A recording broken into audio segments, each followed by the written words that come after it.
కమిటీలను వేయడం జరుగుతుంది. సహారా బాధితుల తరపున మేమంతా పోరాడడం ఉంటుంది. ఎప్పటికీ ఇది జరుగుతుంది కంటిన్యూగా. మా బాధ సుప్రీంకోర్టు పట్టించుకోవడం లేదు, ప్రజాప్రతినిధులు కూడా పట్టించుకోవడం లేదు, తర్వాత సహారా కంపెనీ కూడా పట్టించుకోవడం లేదు. సహారాలో ఉన్న డబ్బులు కస్టమర్లయా లేకపోతే సెబీయా? సహారాలో ఉన్న డబ్బులు కస్టమర్లకి ఇవ్వన్నా సెబీకి ఇవ్వన్నా? నిన్న వచ్చిన తీర్పు కూడా సెబీకి ఇవ్వమని అంటారు. మరి మేమంతా ఏం చేయాలి? మా అందరికీ చనిపోవడానికి మాకు పర్మిషన్ ఇవ్వండి, మేమంతా చచ్చిపోతాం, మాకు విషమాన్ని ఇవ్వండి. లేకపోతే సుప్రీంకోర్టునే అడుగుతాం, మేము సుప్రీంకోర్టునే అడుగుతాం, ఇక్కడ ఉన్న ప్రజాప్రతినిధులను కూడా అడుగుతున్నాం.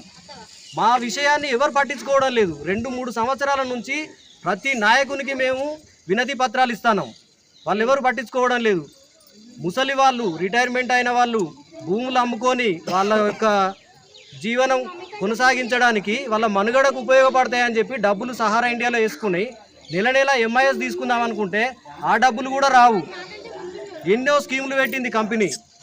ఇన్ని స్కీములు పెట్టి మా డబ్బులన్నీ సేకరించి ఇవాళ సెబీ వచ్చి సహారా మీద కేసు వేయంగానే ఒక సెబీ తోటి ఫైట్ చేసి సెబీకి సమాధానం చెప్తే సరిపోతుందా? సహారా కంపెనీ సహారా కస్టమర్లకు కూడా సమాధానం చెప్పాలి. కస్టమర్ల మేము చచ్చిపోతున్నాం. ఇక్కడ 13 కోట్ల మంది కస్టమర్లు ఉన్నారు. రోడ్ల మీద విలవిల అన్నం లేక అన్నమో రామచంద్ర అంటే భిక్షం ఎత్తుకొని అడుక్కొని తింటారు.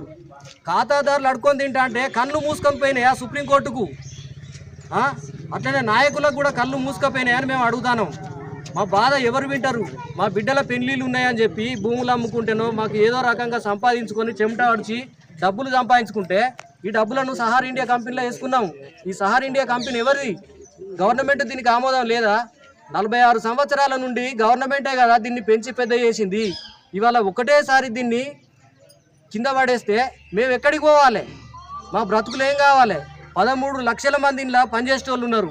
వాళ్ళ ఉపాధి మొత్తం పోయింది, రోడ్డు మీద పడ్డారు. వాళ్ళని ఎవడన్నా పట్టించుకుంటాడా? వాళ్ళకు సంబంధించిన డబ్బులు పిఎఫ్ డబ్బులను కూడా కంపెనీ మార్చేసింది. ఏది? గవర్నమెంట్ ప్రజాప్రతినిధుల యొక్క సంతకాలతోటి, ప్రజాప్రతినిధుల యొక్క పర్మిషన్ తోటి కంపెనీ వాడుకోవచ్చని పర్మిషన్ ఇచ్చిర్రు. 7,000 కోట్లు వాడుకున్నారు వాళ్ళు. ఆ డబ్బులను మాకు తిరిగి ఇప్పించే బాధ్యత మీకు లేదా? మీరు సంతకాలు పెట్టి పోతే అయిపోతుందా? కంపెనీకి పర్మిషన్ ఇస్తే అయిపోతుందా? ఈ కంపెనీలో సుప్రీంకోర్టు జడ్జిలు డైరెక్టర్లుగా ఉన్నారు. మేము చేరినప్పుడు కంపెనీ పుట్టినప్పటి నుండి ఉన్నారు. ఆర్బీఐ గవర్నర్లు కూడా దీనిలో ఒక సభ్యుడు ఉన్నారు, డైరెక్టర్లు ఉన్నారు. ఇవాళ వాళ్ళందరూ ఎక్కడికి పోయిర్రు? వాళ్ళ మీద కేసులు ఎందుకు పెడతలేరు? వాళ్ళ పెద్ద పెద్ద ఫిగర్లు ఉన్నారనే కదా మేము ఇందులో జాయిన్ అయ్యి మా ఉపాధి కోసం మేము నిరుద్యోగులు ఉండి డిగ్రీలు పీజీలు చేసి కూడా జాబులు లేక ఇంట్లోకి వచ్చి జాయిన్ అయినాం. ఇది ప్రజామోదితమైన సంస్థ, ప్రజలందరికీ పరిచయం ఉన్న సంస్థనే మేము ఇందులోకి వచ్చినాము. కానీ ఇవాళ మమ్మల్ని ఎవ్వరు పట్టించుకోవడం లేదు. మాకేమన్నా ఎట్లా ఇస్తారు? మా జీవన భృతి ఎట్లా సాగాలి? మా ఖాతాదారుల డబ్బులు ఎట్లా రావాలి? 5 సంవత్సరాల 4 నెలలకు డబ్బులు అంటారు, 6 సంవత్సరాల 4 నెలలకు డబ్బులు అంటారు. ఇస్తలేరు కదా. డబ్బులు టైం అయిపోయి 3 సంవత్సరాలు 4 సంవత్సరాలు అయినా కానీ మా తరపున సుప్రీంకోర్టు న్యాయమూర్తులు అసలు ఆలోచించడమే లేదు. ఇట్లా అయితే మరి మేము ఎట్లా బ్రతకాలి? మా ఖాతాదారులు ఎట్లా బ్రతకాలి? మా పిల్లల పెళ్ళిళ్ళు ఎట్లా కావాలి? మేము ఇల్లు కట్టుకుందామని ఇందులో డిపాజిట్ చేసినాం, మా డబ్బులు ఎట్లా రావాలి? మా బ్రతుకుల గురించి ఆలోచన చేయండి. లేదు, మేమంతా మనుషులం కాదు, మేమంతా ఇక్కడ పుట్టలేదని అనుకుంటే మరి మా యొక్క పౌరసత్వాన్ని రద్దు చేయండి. 13 కోట్ల మంది ఖాతాదారుల పౌరసత్వాన్ని రద్దు చేసి మమ్మల్ని చంపేయండి, ఎన్కౌంటర్ చేయమని మేము సుప్రీంకోర్టుకు ఆర్డర్ చేయమని విన్నవించుకుంటున్నాం. అట్లనే మా దేశ పార్లమెంటులో ఉన్నటువంటి మెంబర్ ఆఫ్ పార్లమెంట్ సభ్యులను కూడా మేము అడుగుతున్నాం. ఎందుకంటే మేము అడిగేది సెంట్రల్ గవర్నమెంట్నే అడగాలి. సెంట్రల్ గవర్నమెంటే మాకు న్యాయం చేయాలి. వాళ్ళు చేయకపోతే ఎవరు చేయరుగా. వాళ్ళ మీదనే నిర్ణయాధికారం ఉన్నది. వేల కోట్ల లక్షల కోట్ల ఆస్తులున్న కంపెనీకి 12 సంవత్సరాలు అయినా కానీ న్యాయం ఎందుకు జరగదు? ఫస్ట్ ఖాతాదారుల డబ్బులు ఇచ్చినాక మిగిలిన సెబీకి ఇచ్చేయండి. అంతేగాని సెబీకే ముందు ఇస్తాం మీకే తర్వాత ఇస్తామంటే మరి మా డబ్బులనే కదా ఇచ్చేది. మా దగ్గర బాండ్లు ఉన్నాయి, వెరిఫికేషన్ చేయడానికి మీరు ఒక మండలానికి ఒక కౌంటర్ పెట్టండి. అట్లా చేయరా? కొన్ని ఎస్బీఐకి అప్పచెప్పండి. మా కంపెనీకి ఉన్న ఆస్తులు మొత్తం ఎస్బీఐకి అప్పచెప్పండి. మా పేమెంట్లు కూడా వాళ్ళే ఇచ్చే పర్మిషన్ ఇవ్వండి.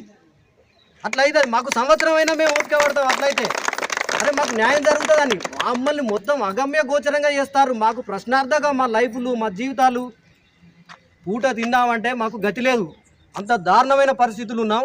ఖాతాదారులు ఫస్ట్, సెబీ నెక్స్ట్. ఇదే మా నినాదం. ఫస్ట్ ఖాతాదారులకు న్యాయం చేయాలి, సెబీకి కాదు. సెబీ ఏమైనా డబ్బులు ఇచ్చిందా? సెబీ ఒక పేదవానికి అన్నం పెట్టిందా? సెబీ ఈ దేశంలో ఎవరికి అన్నం పెట్టిందో చెప్పమనండి. సెబీ ఎవరికి అన్నం పెట్టలేదు. సెబీ డబ్బులు తీసుకపోయి ఏం చేస్తుందో కూడా ఎవరికి తెలియదు. అది బడా బడా నాయకులకే పోతుంది. మేము ఇండియన్స్, మేము ఓట్లు వేస్తేనే మా నాయకులు గెలిచిర్రు. మా నాయకులు మాకే న్యాయం చేయాలి, కానీ సెబీకి కాదు చేసేది న్యాయం. సుప్రీంకోర్టు న్యాయమూర్తులను కూడా అడుగుతానా, అయ్యా మీరు సెబీకి డబ్బులు ఇవ్వమని అడుగుతారు, కానీ మరి వీళ్ళు ఎట్లా బతుకుతారు? ఇంట్లో డబ్బులు కష్టం చేసుకున్న డబ్బులు ఉన్నాయి, వీళ్ళు ఎట్లా బతుకుతారు? వీళ్ళ పిల్లలై పెళ్ళిళ్ళు ఎట్లా చేస్తారు? మేము మా చుట్టాలై, మా అక్కలై, మా ఇండ్ల దోస్తుల పిల్లలు పెళ్ళిళ్ళకుంటే వాళ్ళ డబ్బులను తీసుకొచ్చి ఇంట్లో వేసుకున్నారు. వాళ్ళు మమ్మల్ని అప్రోచ్ అయ్యారు, మేము వాళ్ళని అప్రోచ్ అయినాం. ఇది ప్రభుత్వ ఆమోదిత సంస్థ. ఇది భూకంపాలు వస్తే కూడా దానం చేసిన కంపెనీది. మా సొమ్ము రాళ్ళ సొమ్ము, ప్రజల సొమ్ము అంతా రాళ్లపాలైనట్టుగా, రాజుల సొమ్ము రాళ్లపాలైనట్టుగా చేస్తారు. వాడు రాజు కాదు, మేము ప్రజలం. మేము కట్టిన పైసలు, మేమేం పన్నులు కూడా కట్టలేదు, మేము దాచుకుందామని వేసినాం. బ్యాంకుల, పోస్ట్ ఆఫీసులో ఎట్లయితే దాచుకుందామని వేసినామో అట్లనే మా డబ్బులు సహారా ఇండియాలో వేసినాం. ఒకవేళ సహారా ఇండియా కనుక ఇది ఫేక్ కంపెనీ అని అనిపిస్తే 40 సంవత్సరాలు పడుతుందా?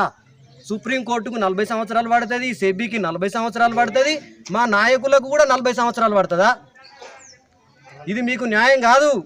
మాకు న్యాయం జరగాలి. ఫస్ట్ ఖాతాదారులు, నెక్స్ట్ సెబీ. ఇదే మా నినాదం. అందరూ అనండి, ఫస్ట్ ఖాతాదారులు. అందరూ ఒక్కటి సార్, మళ్ళీ ఒకసారి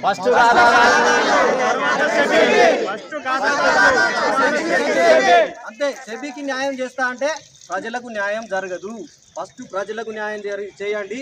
3 రెట్లు 4 రెట్లు కంపెనీ దగ్గర ఆస్తులు ఉన్నాయని అంటారు కాబట్టి ఫస్ట్ మాకు డబ్బులు ఇవ్వండి, మిగతా గవర్నమెంట్ తీసుకుంటుంది.